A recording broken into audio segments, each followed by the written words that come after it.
오늘은 창세기 강의 33번째인데요.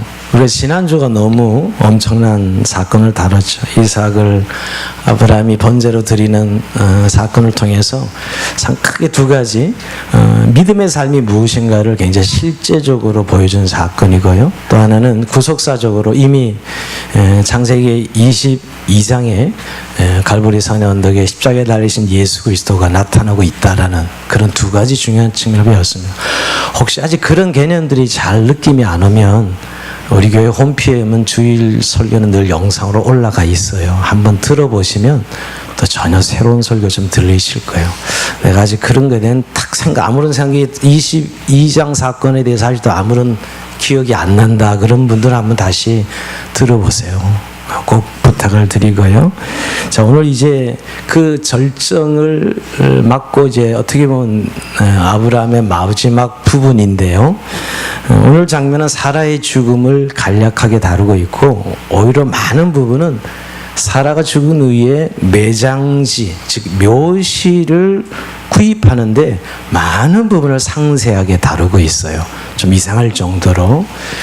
그런데 어떤 분도 오늘 목사님이 강의 설교를 하면서 점프를 할까 하면서 굉장히 못마땅하는 얼굴 표정이 몇 분이 계시나 보니까 한 분 정도만 분명히 23장 20절에서 24절을 안 읽었는데 그냥 점프를 하시네 이렇게 생각하는 분들이 한 분 정도 있는 것 같아요.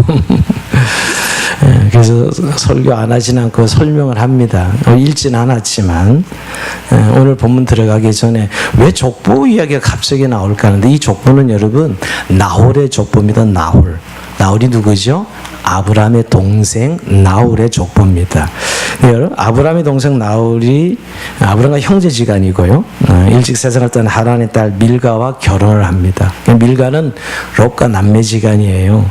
그러니까 아브라함의 동생 나홀이 자기 조카하고 결혼한 것이지요. 그리고 8명의 아들을 낳는데 그 막내 아들 이름이 부두엘이에요. 부두엘 그러니까 뭔가 느낌이 오죠, 그죠? 그가 바로 야곱의 외삼촌 라반과 이삭의 아내이자 야곱의 어머니인 리브가의 아버지지요.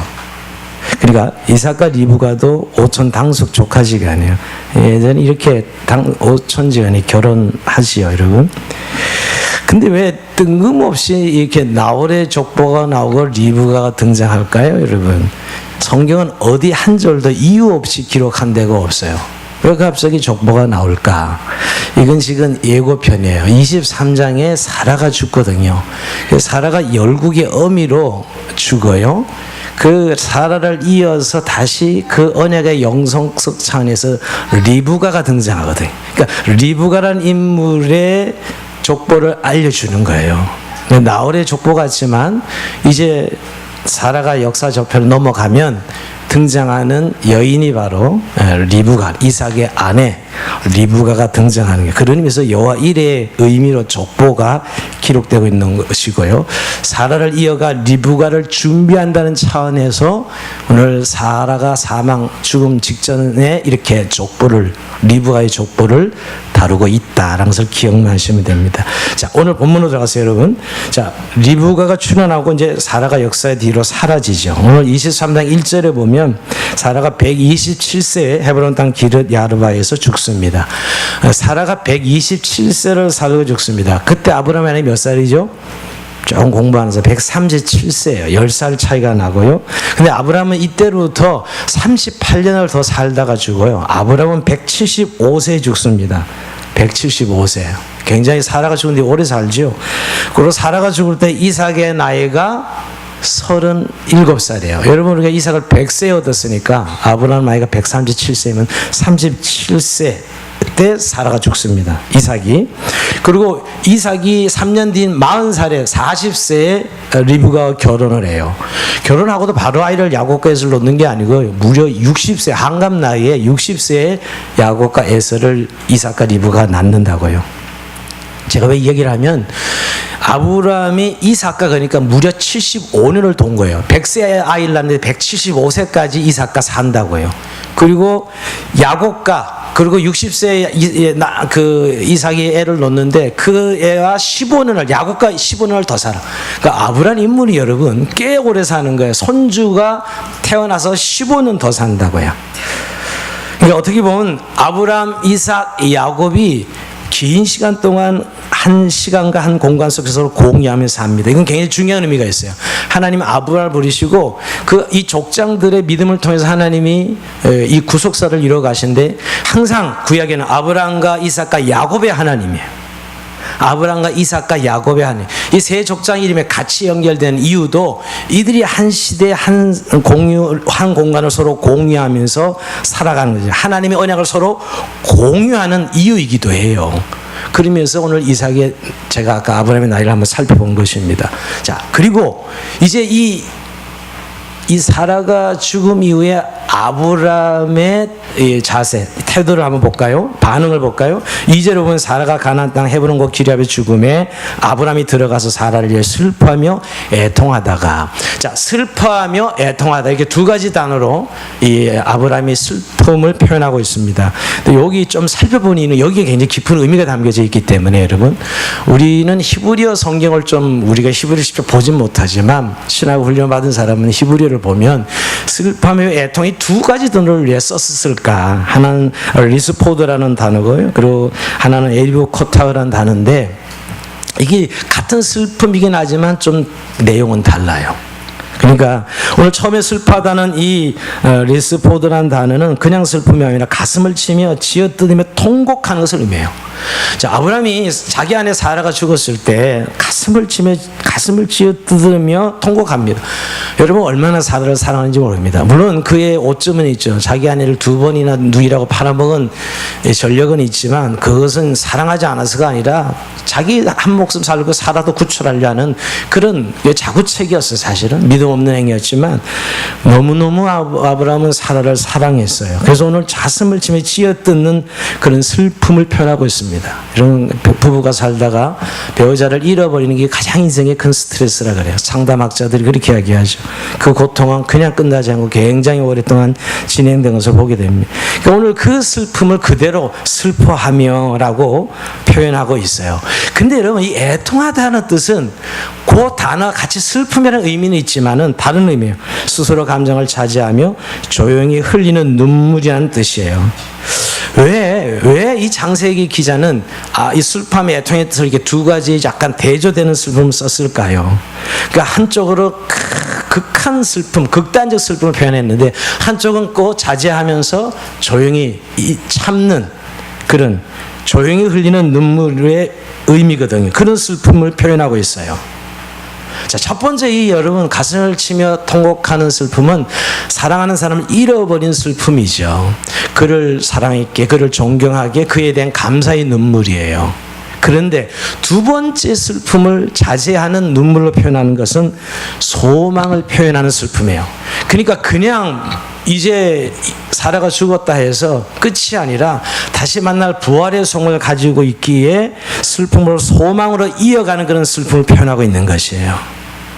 여러분, 이것을 성경은 놓치지 않고 있어요. 즉, 사라가 죽은 뒤에 부활이 아브라함 마음속에 다시 한번 부활의 소망, 부활 신앙을 표현하고 있는 것이에요. 뭘 보면 하냐면 3절에 그 시신 앞에서 일어나, 그 시신 앞에서 일어나 그랬는데, 여러분, 여기 일어나다는 단어도 히브리어로 와야쿰, 그냥 이런 뜻인데, 세우다, 들어올리다 이런 뜻이고요.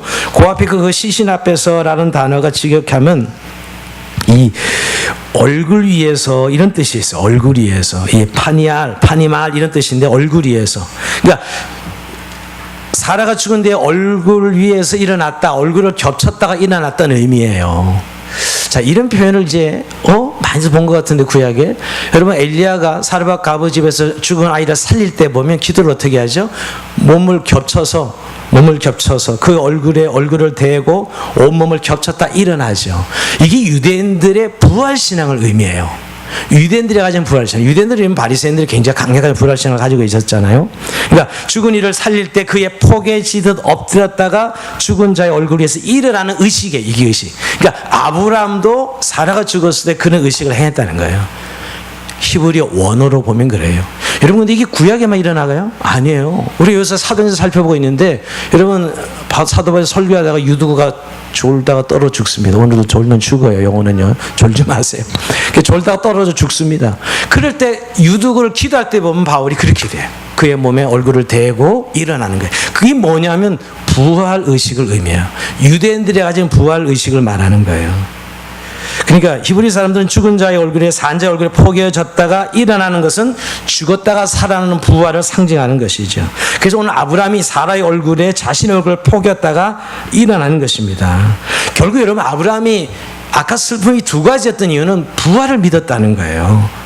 부활을 믿었다. 이게 굉장히 중요한 그 믿음의 사람들의 삶에 있어서 얼마나 부활신앙이 중요한지를 보여주는 것인데요. 근데 여러분 우리가 지난주에도 22장 사건에서 아브라함이 어떻게 자기 아들을 그 사람 독자적을 번제로 드리려고 여러분 모리아산에 올라갈 수 있었나. 결정적인 답은 부활신앙이었어요. 그는 분명히 이 아들 이삭을 통해서 후손이 나야 되는데 내가 번제로 죽여서 드리더라도 이 이삭을 통해서 후손이 이어지려면 살아나야 돼. 부활신을 믿었던 거예요. 여러분 이건 제 해석이 아니고 히브리서 기자가 히브리서에 아브라함의 믿음을 해석하면서 그가 왜 믿음의 영웅이냐 부활신을 가졌다고 분명히 표현하고 있다고 지난 제가 찾아서 여러분과 같이 읽었던 본문이에요. 부활신을 가졌다는 것이죠. 뭐냐면 사라가 죽어서 그의 눈물은 사랑하고 존경하기 때문에 극한 슬픔을 표현했지만 또 한편으로는 그가 다시 살아 다시 만날 부활의 소망을 가지고 있었기에 슬픔을 자제할 수 있었다라는 거예요. 저는 요즘 여러분 부활절도 아닌데 왜 부활신앙을 강조하냐고요? 우리가 부활절을 하루 부활했습니다. 이게 지금 신앙이 아니에요. 정말 우리가 믿음으로 산다는 의미는 부활신앙이 있느냐는 거 없느냐의 차이예요. 우리가 진정한 이 땅에 살면서 고난과 역경 그리고 인간의 가장 최대적인 죽음의 문제에 있어서 우리가 진정 부활신앙을 가지고 있다면 그거는 신앙인으로서 마땅하지만 만약에 그저 위로받기 위해서 세상 사람들은 다 그 정도는 믿어요. 좋은 데 가지 죽으면 또 뭐 우리가 좋은 데 가지 이러면서 내세를 다 이야기한다고요. 교회 안 다녀도 여러분 좋은 데 가십시오. 뭐 명복을 빕니다. 다 그 불교 용어긴 하지만 명복 빕니다는 그리스도인이 써야 될 단어가 아니에요. 불교인들이라 쓰는 용어죠.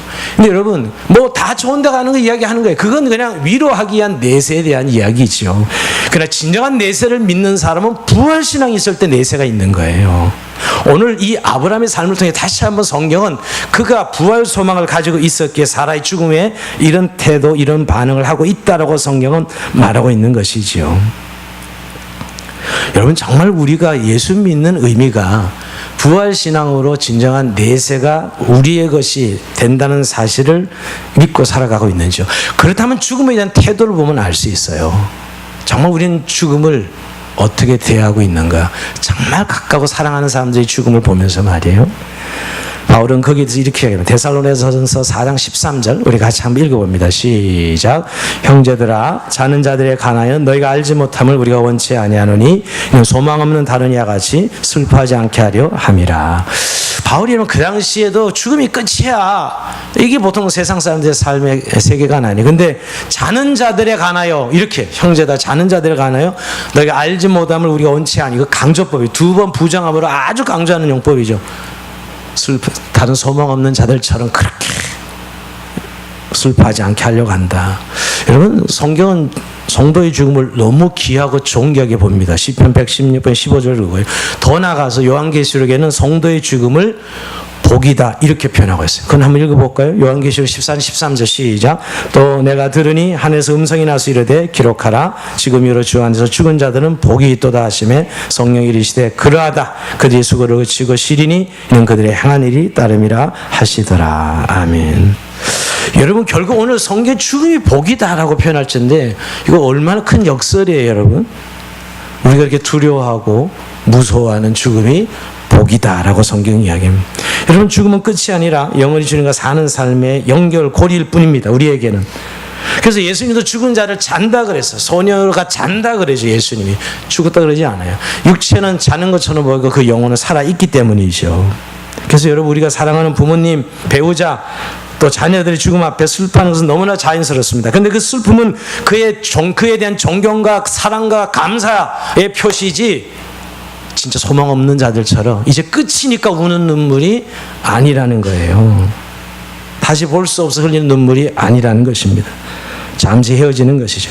그래서 여러분 우리 가끔 장례식장 가면 예수 믿는데 그 눈물의 의미가 달라요. 저는 늘 봅니다. 진짜 이게 소망의 눈물인지 존경과 감사의 눈물인지 다시는 못 보는 사람이라서 흘리는 눈물인지 그 사람의 신앙에 달려있는 것이에요. 여러분. 오늘의 사람들은 내세를 믿지 않습니다. 사실 죽음은 끝이라고 생각해요. 그래서 어찌하든지 이 땅에서 더 오래 살고 건강하게 살고 편하게 살고 이것이 천국이에요. 그래서 현대인들의 천국은 말이에요. 어떻게든 좀 더 오래 살아보고 더 건강식품 많이 먹어서 좀 건강히 오래 살아야 이게 천국이지요. 근데 여러분 우리가 정말 내세를 믿는다는 것은 그런 종교가 아니라 부활신앙을 가지고 있는 것이에요. 아까도 말씀드렸지만 위로받기 위해서 믿는 내세가 아니라 진정한 죽음의 끝 넘어 우리의 하나님 나라의 실제가 우리의 것이 되는 이 내세 신앙, 부활 신앙 말이에요. 여러분 부활의 믿음으로만 인간은 죽음을 극복의 대상이 아니에요. 어떻게 죽음을 극복하게 해요? 오직 부활의 믿음으로만 답이 될 수 있어요. 인간의 죽음에 대해서요. 인간의 죽음엔 장수도 답이 아닙니다. 늙지 않는 것도 답이 아니에요. 부활만이 답이에요. 누구든지 인간은 반드시 죽음을 거쳐야 되기 때문이에요. 그건 예수 믿으나 안 믿으나 모든 사람이 다 마찬가지예요. 그래서 이런 죽음이 뭐 사고사이든 질병사이든 뭐 그 자연사든 큰 문제가 아닙니다. 우리는 그 6.25 사상을 받아가지고 어떻게 죽느냐가 대단히 중요한 것처럼 이야기하는 사람이 많아요. 그게 뭐 복이네 아니네 성경 그렇게 이야기한 적 한 번도 없어요. 사실은 그건 뭐 자연사든 사고사든 질병사든 여러분 큰 문제가 아닙니다. 근데 문제는 반드시 죽는다는 것이 정말 우리가 부활신앙을 믿고 있느냐는 거예요. 부활절날 부활 이야기라는 게 아니라 정말 우리의 삶의 실제 속에 부활을 믿고 내세를 확신하고 살아가느냐. 자, 그것이 오늘 왜 강조하고 있냐면 오늘 이 아브라함의 신앙이 부활신앙과 연결된 짝이 뭐냐면 나그네 신앙입니다. 부활신앙을 가진 자는 반드시 이 땅에 나그네 신앙, 나그네 삶을 산다는 거예요. 한번 따라서 나그네 신앙. 예, 그냥 내세 타령하고 막연히 뭐 내세나 기다리는 이런 삶이 부활신앙이 아니에요. 그렇다 했어요. 이 땅에서 나그네로 살아가면 오늘도 여러분 성경에 이 아브라함을 나그네 된 자요 우가 여기 우가는 나그네 된 자로 표현하고 있어요. 여러분 부활신앙을 소유한 아브라함은 나그네 되어 우가는 자로 살았습니다. 뭐냐면 자신의 진짜 고향이 여기가 아니라는 거예요. 아브라함은 자신의 신분이 하나님의 백성이 되어서 하나님 나라로 옮겨진 하나님의 시민권을 소유한 자로 알았다는 것이에요. 그러니까 여러분 정말 부활신앙을 가지고 이 땅에 자기가 나그네로 살아간다는 것이에요. 그래서 이 세상에 집착하고 살지 않습니다. 이건 아브라함도 이삭도 야곱도 다 마찬가지로 나그네로 살았어요. 여러분 잘 생각해봐요. 여기가 이 약속의 땅 가나안 땅인데 약속의 땅에서 사는데도 그들은 여러분 나그네로 살았다고요. 부활신앙과 이 짝이 나그네 신앙인데요. 이것도 히브리서 기자가 정확하게 부활신앙을 해석한 것처럼 나그네 된 삶도 분명히 히브리서 기자가 해석하고 있어요. 믿음의 영웅으로. 자, 히브리서 11장 8절 10절 띄워주세요. 믿음으로 아브라함은 부르심을 받았을 때 순종하여 장래 유업을 받을 땅에 나갈새 갈 바를 알지 못하고 나갔으며 믿음으로 그 이방의 땅에 있는 것 같이 약속의 땅에 거주하여 동일한 약속 유업을 함께 받은 이삭 및 야곱과 더불어 장막에 거했으니 이는 그가 하나님의 계획하시고 지으실 터가 있는 성을 바랐습니다. 이게 약간 좀 역설이잖아요. 가나안 땅을 약속했는데 그게 그래서 살았는데 그들은 그걸 나그네로 살아요. 왜? 하나님이 계획하고 지으신 성이 있다. 돌아갈 본향이 있음을 믿었기 때문에. 그래서 이 땅에 철저하게 나그네로 삽니다. 그래서 땅도 사지 않고 거기에서 집을 짓지 않아요. 이들은 족장들은 재산이 많았음에도 불구하고 여러분. 그래서 히브리서 11장 13절에는 더 확실하게 표현하고 있습니다.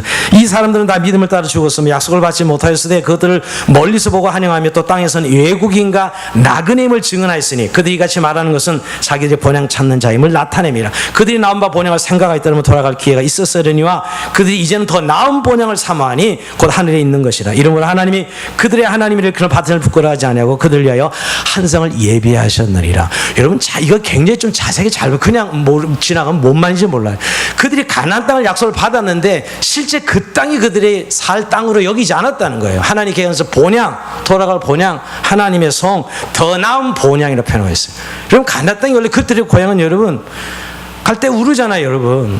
거기에서 가나안으로 왔으면 가나안이 하나님이 주신 땅인데 그렇다 그래서 그건 하나의 모형이었고 실제 그들은 나그네로 살면서 더 나은 모양 하나님의 계신 성을 바라보고 살았다. 그래서 철저히 이 땅에 외국인으로 살았다. 나그네로 살았다. 선교사들이 가면 여러분 아무리 동화되려고 그래도 외국인일 뿐이에요. 외국인일 뿐입니다. 나그네로 사는 것이죠, 여러분. 그러니까 아브라함은 가나안 땅에 들어가 살면서 하나님이 주시겠다 약속하신 땅에 대한 기대의 소망을 키웠습니다. 근데 그 약속의 땅이 자기가 딛고 있는 이 세상, 이 가나안 땅이 아니라는 걸 알고 있는 거예요. 하나님의 나라는 걸 알고 있는 거죠. 여기서 그냥 성, 본향 그렇게 표현하고 있는데 그걸 오늘 신약적 표현은 하나님의 나라를 바라보면서 살았다는 거예요. 그래서 그 땅, 가나안 땅에 살면서 집착하지 않는 거예요. 집도 짓지 않냐고 재산이 많았음에도 그 정도 가솔거리 그런데서면 군사력으로 땅을 뺏을 수도 있었고 여러분 그 가나안 땅 하나님 주신다 그랬으니까 힘이 있으면 뺏어보기도 하고 돈이 많아서 돈 주고 살 법한데 그렇게 살지 않고 나그네로 외국인으로 살았다는 것이에요. 그래서 여러분 사라가 죽은 이후에 아브라함이 사라를 가나안 땅에 묻습니다. 이것도 굉장히 중요한 신앙 고백이에요. 굉장히 중요한 신앙 고백이에요. 이 부분을 주목해야 돼요. 아까도 그들의 고향은 갈대우르입니다. 여러분 사라도 그렇고 아브라함도 고향이 갈대우르예요. 원래 그 당시 문화는 죽으면 적어도 타향살이 하다 고향에 가서 묻혀야 돼. 그게 그 당시 문화예요. 근데 이들이 그들의 문화로 따르면 갈대우르에 가서 묻혀야죠. 그런데 오늘 아버님이 굳이 가나안 땅에 그것도 막벨라 굴을 사가지고 땅에 묻습니다. 짐승들도 죽을 때 고향에 돌아가는 거 아세요? 대표적인 동물 코끼리입니다. 코끼리 무리 속에 있다가 죽을 때가 되면 돌아가요. 자기 고향 태어난 대로. 이게 코끼리의 참 그래서 영험한 동물이다 그러는데 여우도 죽을 때 머리를 그쪽으로 고향으로 두고 죽는데요. 예, 그 동물 학자들이 이야기합니다. 연어도 그렇죠. 근데 인간도 말할 거 없어요. 인간도 고향으로 돌아가기를 원해요. 얼마 전에 소창에 하검사님도 늘 자기 죽으면 고향에 묻힌다고 늘 고향에 못 묻혔어요. 늘 저한테 고향에 묻힌다 얘기를 참 여러 번 저한테 하셨는데 고향에 못 묻혀 지낸데 인간이 그렇게 고향에 묻히길 원하죠, 여러분. 고향에. 근데 그렇다면 여러분 아브라함도 사라가 죽었으면 갈대우르로 가서 묻어야죠. 그런데 오늘 하나님이 주시겠다는 가나안 땅의 약속을 믿었기 때문에 그의 고향은 이제 갈대우르가 아니라 가나안 땅이에요. 가나안 땅. 그의 부활 신앙이 그의 본향을 바꾸는 거예요. 약속의 땅에 묻힌다는 의미에서 가나안 땅에 묻습니다. 여러분 우리 초기 선교사들도 여러분 여기서 사역하다가 사망하면 다 양아진에 묻혀. 지금 양아진에 많은 외국 선교사들의 묘가 있어요. 우리 동료했던 허태전 선교사도 부르키나파소에 사역하다 6개월밖에 사역 안 했는데 사실은 사역하다가 거기서 순직했을 때 거기다 매장을 했다고 해요. 이게 어떻게 보면 다 신앙 고백적 의미가 있는 것이죠, 여러분. 근데 여러분 물론 가나안 땅의 상징적 의미지만 아브라함은 가나안의 아내를 매장함으로 자신의 흔들리지 않은 하나의 약속을 믿는 신앙을 고백한 것이에요. 그러니까 여러분 아브라함이 물리적인 가나안 땅에서 부활을 기다렸던 의미가 아니라 부활 신앙은 하나님이 주시겠다 하신 하나님의 나라를 확고하게 믿는 의미에서 약속했던 가나안의 사라를 매장하는 것이죠. 아까도 얘기했지만 여러분 그가 정말 그 땅의 부활을 믿었다면 그 땅을 미리 사놓던지 정말 돈을 들여서 그런 열심을 부렸을 거예요. 그러나 아브라함이 이 생각은 가나안 땅은 하나님 나라의 모형이고 그리고 그는 진정한 하나님이 계신 하나님 나라 본향을 바라보며 살았다는 것이에요. 이는 가나안 땅이 최종 목적지가 아니라는 확고한 부활 신앙에 근거합니다. 여러분 약간 어려운 것 같지만 지금도 많은 분들이 우리가 이 신앙생활 부활신앙을 믿지만 우리가 이 땅에 발을 딛고 살아가는 이 교회 공동체 안에 그렇지만 결국에 하나님이 계신 하나님의 나라의 소망을 가지고 살아가고 있는 것과 동일한 것입니다. 그래서 여러분 결국 오늘 어떻게 보면 지금 이 약속의 땅 가나안을 준다고 했지만 이 땅이 정말 하나님이 우리에게 주실 거란 아무런 어떤 기미가 보이지 않잖아요. 이방인들과 다 같이 살고 있는데 가나안 땅에 땅 한 평도 없는데 그럼에도 그 약속을 믿고 그렇게 행위를 했다는 거예요. 이게 아브라함의 신앙이죠. 그래서 여러분 오늘 사라의 죽음은 짧게 다루고 매장지 구입하는 사건으로 기사가 쫙 무려 15절이나 소개하고 있어요. 왜 그럴까요, 여러분? 이게 너무 중요한 신앙적 행위이기 때문에 신앙 고백적 행위이기 때문이에요. 아브라함은 이제 사라를 묻어야 되니까 이 가나안 땅에 묻어야 되니까 자기 땅 한 평도 없잖아요. 그러니까 매장지를 팔으라고 이해합니다. 오늘 3절 4절에 보면 해족소의 말이 나는 당신을 준 나그네여 거류하는 자이니 당신을 중에 내게 매장할 소유를 주어 내가 나의 죽은 자를 내다가 장사하게 하시오. 이래. 근데 그 말에 이 햇사람들이 와 엄청난 호의를 베풀어요. 뭐 당신 우리 가운데 세우신 하나님의 지도자이다 이러면서 얼마든지 우리 땅을 가서 사용하라. 공짜로 마음대로 쓰라고 그렇게 내어줍니다. 근데 여러분 아브라함이 이런 호의를 거절해요. 좀 이해는 안 돼요. 아니 그러니까 그 사람들이 얼마나 많은 인정을 받고 사는지 몰라요. 하나님이 세우신 지도자, 하나님의 방백입니다. 그러니까 얼마든지 당신이 이 땅을 사용하라고 무료로 내어줘요. 그런데 아브라함 끝까지 거절해요. 단지 돈을 주고 사야 되겠다고 합니다. 거절합니다. 충분한 대가를 주고 사겠다고 합니다. 처음에 누가 나서냐면 에브론, 소알의 아들 에브론이 나서서 내가 당신을 무조건 공짜로 줄 테니 그 땅에 당신의 아내를 사라를 매장하시오라고 제안을 해요. 근데 이게 진짜 제안은 아니야 내가 보기. 왜냐하면 아브라함이 그러지 않고 이제 돈을 꼭 줘야 되니까 내가 당신에게 돈을 지불하고 사야 되겠다고 이야기합니다.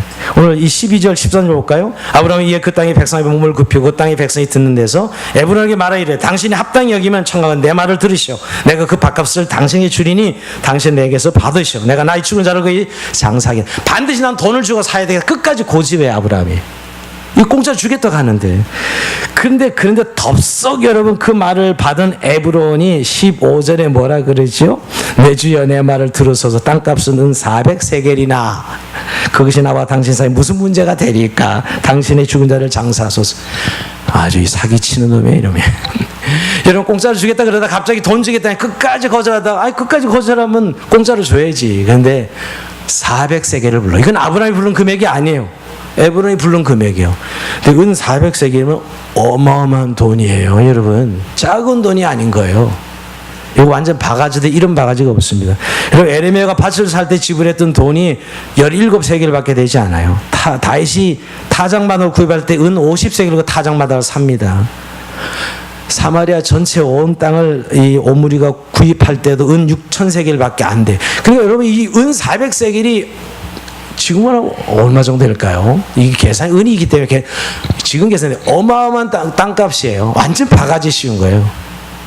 그런데 너 왜 나한테 바가지 씌워 이러지 아니하고 은 400세겔 달라는 그대로 달아서 줘요. 이거 굉장히 아브라함이 아니 부당한 거래요. 이런 부당한 부동산 거래가 어디 있어요? 사기치는 거죠. 근데 여러분 여기서 한번 질문을 던져야 돼. 왜 이렇게 공짜로 주겠다고 했는데 끝까지 거부하다가 그것도 은 400세겔을 요청했을 때 그 막대한 값비싼 대가를 지불하고 그 굴을 구입하느냐는 것이에요. 한 번도 땅을 구입해 본 적이 없는 아브라함이 사라의 그 묘를 마련한 데서 이렇게 거금을 들여 사는 이유가 뭐예요? 이건 그의 신앙이에요. 적어도 저 최초로 약속한 가나안 땅에 그 묘지지만은 그 사라를 매장할 묘를 사는데 그들이 요구하는 모든 돈을 다 지불하는 것은 그의 신앙 고백적 행위라고요. 여러분 여기에 아브라함도 묻히고 이삭도 묻히고 야곱도 묻히고 리브가도 묻히고 여러분 애굽에 했던 야곱이 애굽에 갔다가 돌아와서 묻히고 요셉은 400년이 지났다가 육을 들고 여기 와서 묻혀요. 이 하나님이 약속의 땅에 대한 이들의 신실한 믿음을 표현하고 있는 거예요. 하나님 말씀하신 것에 대한 그들의 신앙 고백이에요. 그래서 아무리 값비싼 대가를 지불하더라도 값을 지불하고 사는 것이죠. 이건 하나님 언약에 대한 믿음의 고백입니다. 여러분 아직 자기 땅이 될 거는 아무런 희망이 보이지 않아요. 가나안 땅에 약속은 했지만 하나님이 네 후손에게 이 땅을 주리라 했지만 나중에 그 땅이 하나님 이스라엘 땅이 되는 거 여러분 아시죠? 이방인도 가득 차 있었습니다. 그렇지만 하나님은 그 땅에 아브라함은 그 땅에 대한 약속을 믿었던 것입니다. 그래서 자기가 죽는 한이 있어도 그 언약을 언제가 성취된 것을 믿는 행위로 그 땅을 값을 지불하고 사는 거예요. 만약에 여러분 가정이 공짜로 샀다면 아브라함이 죽은 뒤에 이거 옛날 우리 조상 우리 땅이었어 란다면 좋아해 줄 테겠어요. 선교지에 가서 선교사들에게 땅을 준다고 할 때 함부로 받지 마라 그럽니다. 제가 그 언제 마음 바뀌어서야 그 땅은 내 땅이어서 다시 돌아가야죠. 옛날에 중국에 투자할 때도 여러분 20, 30년 전에 그냥 막 중국이 막 뭐 헐값으로 뭐 해준다 다 했다가 다 뺏겼어요. 20년, 20년 사업하다가. 중국 놈들이 참 도둑놈들이라고 옛날에 그런 사업하는 분들 그런 이야기 많이 들었거든요. 여러분, 만약에 공짜로 구입했다면 이 땅이 얼마든지 다시 그들의 땅으로 돌아가는 거예요. 아브라함 그라이, 이 자기가 믿는 이 신앙 고백적 의미가 분명히 되도록 바가지 씌었지만 은 400세를 주고 산 것이죠. 여러분, 여기서 아까 이제 두 가지 좀 혼동되는 게, 여러분, 약속 가나안 땅이 하나님 약속한 땅이라는 실제인 것은 분명히 맞습니다. 그러나 그들은 그 땅이 사실 제가 하나님의 나라 본향을 바라봤다는 것이. 근데 그 하나님의 본향을 고백하는 신앙적 행위는 이 땅에서 막벨라고를 값비싸게 돈을 지불하고 사는 행위라는 거예요. 내가 미쳤어 이렇게 비싸게 사게? 이게 아니고요, 여러분. 손해를 감수하고 자기의 희생을 전제하고서 그 땅을 사는 것이죠. 이게 바로 하나님 나라의 백성들이 살아가는 삶의 모습이에요. 이것은 여러분, 신약의 예수님께서 하나님 나라를 비유하실 때 어느 농부가 밭을 갈다가 금덩어리 보화를 발견합니다. 그럴 때 여러분, 그 금덩어리를 보고 결국 나중에 덮어뒀다가 와서 자기 전 재산을 팔아서 그 밭을 사지요. 이와 같은 자가 하나님 나라다, 예수님께서 말씀해요. 그건 거예요. 이 약속의 땅에서 이제 최초로 사라를 묻을 매장지를 사면서 값비싼 대가를 지불하고 사는 것은 그의 하나님 백성의 신앙 고백적 행위라는 거예요. 진정한 하나님 나라를 바라보는, 그 약속을 믿는 하나님 나라의 백성의 신앙 고백이라는 것입니다. 여러분, 오늘 그런 의미에서 우리가 이 하나님의 나라 백성이 하나님을 바라보면서 이 땅에서 막벨라 굴에 이렇게 돈을 지불하고 사는 행위가 뭘까요? 결국 여러분, 오늘 우리가 우리 소유를 팔아서 하나님 나라를 사는 그런 삶이거든요. 하나님의 백성은요. 그토록 사람들이 애지중지 여기는 그 돈, 명예, 권력, 시간, 자기 몸, 이거를 우리는 그 소유를 팔아서 하나님 나라를 사는 행위, 이게 막벨라 굴을 구입하는 행위라고 해요. 하나님 나라의 실제를 믿는 것이죠. 그리고 그 대가를 내가 가진 그렇게 사람들 소중히 여기는 돈이니 명예니 건강이니 시간인 것을 지불하고 사잖아요, 여러분. 그게 하나님 나라의 백성의 삶이라는 거예요. 이게 하나님 나라의 백성의 정체성이에요. 제가 여기서 자주 얘기하는 종교성에 머물러 있으면 이 장면이 보이지를 않아요, 신앙에. 제가 요새 너무너무 창세기 강의를 하면서 놀라는 것은, 제가 어떤 삶에 이렇게 탁 부딪혔을 때 아직도 20, 30년 처음에 초신자일 때 유치원생들이 배우는 성경, 그런 진리를 여전히 제가 그 반응하고 있는 제 자신을 봐요.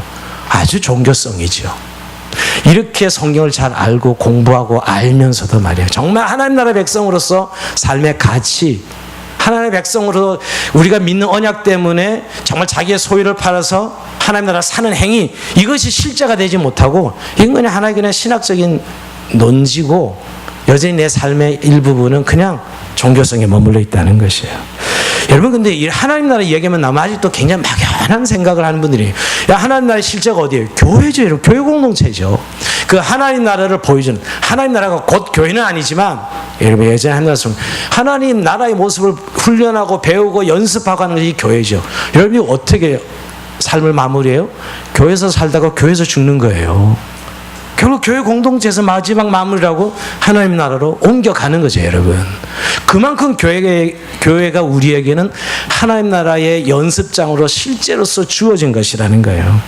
그래서 여러분, 우리가 이 하나님 나라를 살아가기 위해서 우리의 소유를 파는 행위가 뭐예요? 우리의 예배가 그거죠.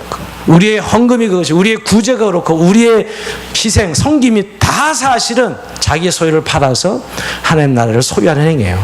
우리 옛날 2, 3년 선조들은, 장로님들은 자기 집문서를 팔아서 교회를 다 지었어요. 제가 어릴 때는요, 그게 그 당시는 자기 소유를 팔아 하나님 나라를 사는 행위였어요. 물론 지금은 그런 시대가 아니죠. 또 그 의미도 성숙되게 많이 바뀌었어요. 지금 이렇게 사람을, 여러분, 교회가 진리를 파수하고 교회가 사람들을 세우기 위해서 배려하고 섬기고 이런 희생들을 다 치르고 있잖아요. 내 성질 같으면 어떻게 그래요? 왜 그럴까요, 여러분? 하나님 나라, 바로 자기의 소유를 팔아, 자기 시간, 자기 물질, 자기 것을 팔아서 그것을 사는 행위죠, 여러분. 아브라함처럼 값비싸게 막벨라 그걸 값을 지불하고 사는 행위라는 것이에요. 여러분, 하나님 나라를 상징하는 교회에서 물질과 시간과 힘을 우리가 희생하는 이유가 바로 그 때문이라는 거예요.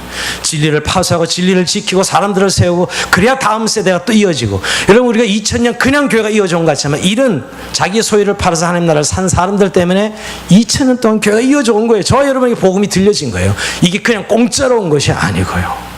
이게 하나님 나라의 원리죠, 여러분. 원리. 그래서 그는 그토록 부자였지만 그 텐트 치고 살았고, 여러분 돈이 많아서 땅을 사지 않았던 것이에요. 성을 쌓지 않고 살았던 것이죠. 자기를 희생한 것입니다. 우리도 여러분 그런 의미에서 지금 나는 내 소유를 팔아서 어떻게 하나님 나라를 사고 있는가, 내 삶의 현장에. 그것이 예배고, 그것이 헌신이고, 구제고, 그것이 헌금이고, 그것이 사람을 세우는 일이고, 직분을 감당하는 것이고, 이런 것들 속에서 여러분 정말 그런 막벨라 그를 값비싸게 지불하고 사는 것처럼 나도 그 대가를 값비싸게 지불하고 살아가고 있는 거예요. 세상 사람들은 여러분 돈이 하나님이고 명예가 하나님이고 자기 편리가 하나님 때문에 절대 그거 못 놓습니다. 그게 집착이라 그래요. 근데 예수 믿는 사람은 그 가감하게 그렇게 벌었지만, 그렇게 소유할 때 얼마나 고생했지만 얼마든지 하나님 나라를 위해서 내어놓는 거죠. 희생 시간을 버리고 자기 몸을 버리고 자기 돈을 버리고 하는 것이에요. 그런 사람들을 위해서 지금도 복음은 계속 전해지고 있고 하나님의 나라는 확장되고 있어요. 그리고 다음 세대가 이어져 가고 있는 거예요. 그저 예수 믿으면 자기 안일과 자기 삶만 챙기는, 이건 사실 그리스도인이 아니에요. 속고 있는 것이에요. 여러분 세상은 자기 세상의 것을 힘삼아 능력 삼아 살고 있는 거예요. 세상의 명예나 돈이나 이것을 힘삼아 사는 거예요. 우리는 거기에서 돌이켜서 그걸 가지고 하나님 나라 사는 행위를 하는 것이 성도의 삶이죠. 그게 자기 부인입니다. 자기 부인을 내면적으로 해석하지 마시고 늘 자기 부인은 여러분 우리의 삶에 이런 하나님 나라의 것을 살기 위해서 자기 부인하지 않고는 살 수 없어요, 여러분. 늘 그래서 희생과 수고가 수반됩니다. 여러분 9절에 보면 막벨라 굴이 밭의 끝에 있어요. 밭은 세상의 힘을 상징하는데요, 우리의 소유가 무엇인들 간에 그 소유의 끝에는 우리의 매장제가 있어요. 우리의 마지막 그 힘의 끝에 매장제가 있다는 거예요. 우리는 밭을 팔아서 하나님의 나라, 매장지를 사는, 그 매장지 상징이 하나님의 나라죠. 하나님의 나라를 사는 것이죠. 여러분, 우리가 가나안 땅이 그의 매장지가 되잖아요. 아브람과 사라의. 성도가 받게 될 궁극적인 유업, 참 유업은 그의 죽음과 함께 받게 되는 하나님의 나라라는 거예요. 그를 만나 영원히 함께 사는 삶 말입니다. 그리고 우리는 가감히 이 세상의 소유를 팔아서 하나님 나라를 살 수 있습니다. 아브라함이 그 땅에서 보여준 삶이 그래요. 하나님이 세우신 지도자이다. 정중히 137세나 되었는데 그 이방인들 앞에서 정중히 엎드려 인사하는 아브라함을 보세요. 그가 어떻게 살았는지를 보여주고 싶어하는 것이거든요. 너무너무 겸손하고 염치가 있고 정결한 마음으로 살아갑니다. 왜? 그를 통해 하나님 나라를 보여주는 거예요. 속에서는 그럴 이유가 뭐 있어? 내 나이가 몇 살이고 그런데도 불구하고 하나님 나라를 사는 행위여서 그의 희생이죠. 그의 수고죠, 여러분. 말씀을 마칩니다. 여러분 정말 부활을 믿습니까? 그리고 정말 영혼을 믿으십니까? 아니 정말 그 영혼을 믿으시냐고, 영혼을.